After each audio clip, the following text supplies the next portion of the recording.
বিধানসভা নির্বাচনের আগে বালুরঘাটের মাটি থেকে বিজেপি এবং নির্বাচন কমিশনকে কড়া ভাষায় আক্রমণ শানালেন তৃণমূলের সর্বভারতীয় সাধারণ সম্পাদক অভিষেক বন্দ্যোপাধ্যায়। মঙ্গলবার বালুরঘাট টাউন ক্লাব গ্রাউন্ডে জনসভা থেকে তিনি অভিযোগ করেন, বাংলার ডেমোগ্রাফি বা জনবিন্যাস বদলে দেওয়ার চেষ্টা করছে বিজেপি। অভিষেকের দাবি, বাংলার মানুষ যাতে ভোটাধিকার প্রয়োগ করতে না পারে সেই চেষ্টা চলছে। বিহার ও উত্তরপ্রদেশ থেকে বাংলার বিভিন্ন প্রান্তে ভোটার ঢোকানো হচ্ছে। এই বিষয়ে তিনি ইতিমধ্যে কমিশনকে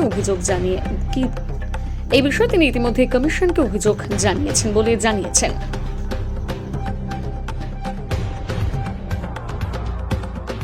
নাকি বাড়াবে ক্ষমতায়, শুনেছেন তাদের বক্তব্য?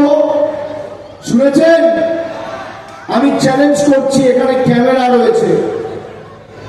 বিজেপি যে কটা রাজ্যে ক্ষমতায় রয়েছে, আসামে বিজেপি ক্ষমতায়, ত্রিপুরায় বিজেপি ক্ষমতায়, গুজরাটে বিজেপি ক্ষমতায়, অরুণাচল প্রদেশ বিজেপি ক্ষমতায়, গোয়া বিজেপি ক্ষমতায়, বিজেপি রাজস্থানে ক্ষমতায়, উত্তরপ্রদেশে ক্ষমতায়, মধ্যপ্রদেশে ক্ষমতায়। একটা রাজ্যে যেভাবে বাংলায় পরিবারে 3 জন মহিলা থাকলে 3 জন লক্ষ্মীর ভান্ডার পাচ্ছে, 2 জন থাকলে 2 জন পাচ্ছে, 10 জন থাকলে 10 জন পাচ্ছে, যদি একটা রাজ্যে বাস্তবায়িত করে দেখাতে পারে, আমি তৃণমূলের হয়ে ভোট চাইতে বালুরঘাটের মাটিতে কোনোদিন আপনাদের সামনে আসলে চ্যালেঞ্জ করে দেখাও। আরে আমরা তো করে দেখিয়েছি। মমতা বন্দ্যোপাধ্যায় যুবসাথী প্রকল্প যখন বাজেটে ঘোষণা করলো ফেব্রুয়ারি মাসে, বিজেপির নেতারা বলেছিল মিথ্যে প্রতিশ্রুতি, জীবনে পূরণ করবে না। তাদের মুখে ছাই লাগিয়ে 15 দিনের মধ্যে যুবসাথীর টাকা ব্যাংক অ্যাকাউন্টে চলে গেছে। যারা সরকার মমতা বন্দ্যোপাধ্যায়ের বাব্যাপান্ত করত, তারাও লাইনে দাঁড়িয়ে যুবসাথীর ফর্ম ফিল আপ করে টাকা পেয়েছে। এটাই পরিবর্তন। আর বিজেপি এমন এক পরিবর্তন চাইছে বাংলায়, যেখানে উত্তরপ্রদেশ, বিহার থেকে ভোটার অ্যাড করে আপনার পাড়ার কৃষ্টি, সংস্কৃতি, ঐতিহ্য নষ্ট করে দেওয়া হবে। এমন পরিবর্তন চাইছে বাংলায়, যেখানে আপনি মাছ খাবেন না, ডিম খাবেন না, মাংস খাবেন, সেই সিদ্ধান্ত বিজেপির নেতারা দিল্লি থেকে ঘোষণা করবে আর নিদান দেবে। এই পরিবর্তন বিজেপি বাংলায় চায়। বিজেপি বলছে পাল্টানো দরকার।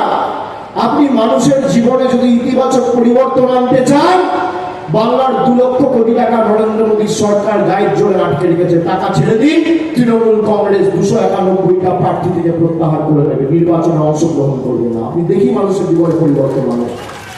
আপনি সত্যি যদি বদল আনতে চান, পাল্টাতে চান, আপনি মানুষের জীবনে ইতিবাচক পরিবর্তন চান না মোদীজি।